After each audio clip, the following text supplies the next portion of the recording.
Nainip ba kayo sa part 3? Itutuloy natin to. Laban.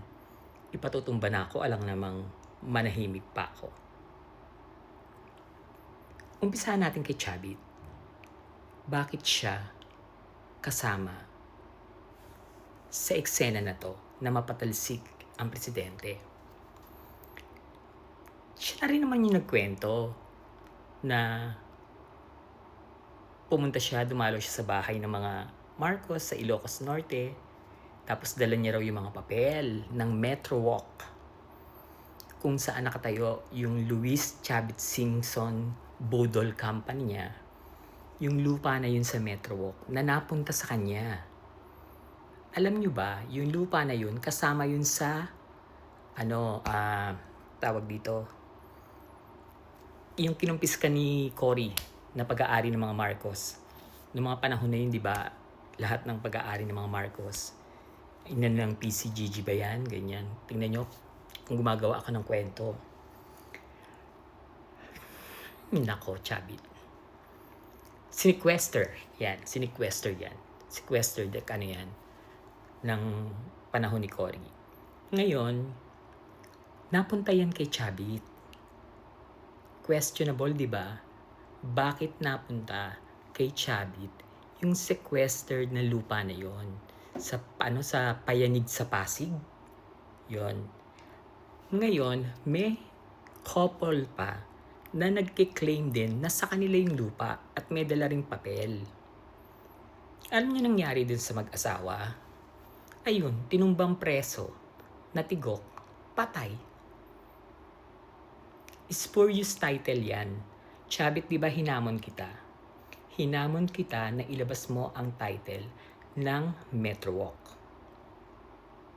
Kapag totoo yan, ako mismo pupunta sa bahay mo, tapos magpapabaril ako sa'yo, o kaya pakain mo ko dun sa tiger mong, Black Panther mong kamukha mo. Di ba hinamon kita pero hindi ka sumasagot? Hanggang sa marami pa ako. Kung nakapa-follow talaga kayo dun sa Pebbles de la Quera 2, marami ako linabas dun. Kompleto with evidence, lahat yan.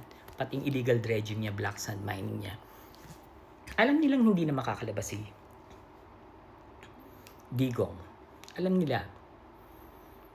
Kaya pinlano na nila tong coup, people's power, at ang totoong plano talaga dito, yung assassination. Hindi magwawagi ang Duterte sa people's power lang. Ayaw na ng mga tao. Pagod na sila dyan. At higit sa lahat, lagi kong sinasabi yan, hindi dilaw at pula lang ang naglalaban ngayon. Nung araw, pwede pa. Ngayon, hindi. May berde. Ayan, kay Saramaw. May pula sa mga Marcos. May dilaw. At may pink. 4 na. Pula, dilaw, pink. Ayaw sa Duterte. Paano kayo mananalo? At bakit kayo dumami? Ibig sabihin, funded kayo. Dahil ang tagal ko na nga nagmaisog, nag-Hong Kong pa ako ang nagsimula ng EDSA Friday Group, wala kaming tao. Walang supporter. Wala kasi kaming fans. Ngayon, ang daming naglabas ng fans. Nakakasuka. Naglabas ng fans yung mga senador na magnanakaw, yung may insertions, yung mga katulad sinabi ko kanina. Yun. Nakakasuka talaga. Hari, hindi mo napapansin. Yung suot ko na damit ngayon ay yung suot kong damit nung lumabas ako sa Tricom. Sinadya ko talagang suot to para hindi mo ako makalimutan. Okay, kay Chavit na ulit tayo. Jowa ng apo ni Chavit, si Kitty. Tapos, ayaw niya na mabuksan ang kaso ng Metro Walk dahil mawawala sa kanya yung lupa. Peke yung title. Yung title na yon, ang gumawa nun ay Register of Deeds sa Quezon City nung panahon ni Gloria. Nung panahon ni Gloria, spoiled na spoiled yan. Yung Register of Deeds na kakilala niya na ang apelido ay Kilala, inilipat niya sa Pasig. Ang taray, di ba? Tapos yun ang dumoktor. Chabit, yun ang dumoktor nung titulo. Alam mo yan, spurious title yan. Kaya kong ilabas yung pangalan ng tao. Kaya hindi siya maka-eksena.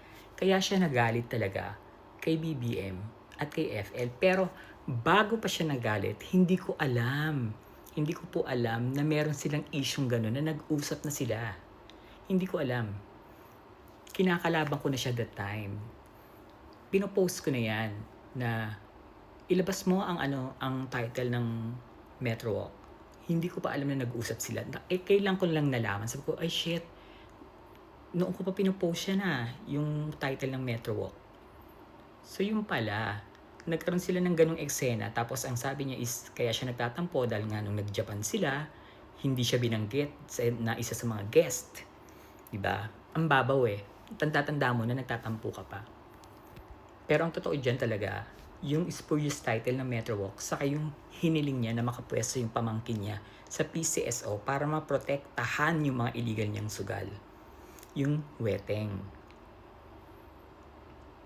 Yun. Kaya pinlano nila lahat yan, si Chavit ang sa revolution, yung mga rally-rally, magbabayad ng mga manggugulo, kay Chavit yan. Sa kanya na pupunta yung pondo. Iba pa yung mga mag-a-assassinate. Sa Davao naman yon. Sila ang kukuha doon. Ngayon, yan Sara Army na yan, nung nabuking ko yan, pinost ko yan ng, anong date ba to? September 20 rin yata. Pinost ko na lalabas ang Sara Army. Nabuking ko yan, alam mo Roque kung saan. Nung pinagtatanggol ko yung mga magsasaka sa Maribeles. Natatandaan niyo yun? Nagpunta ako mag-isa sa Maribeles, tapos in-interview ko yung mga magsasaka na ang land grabber is si Roque.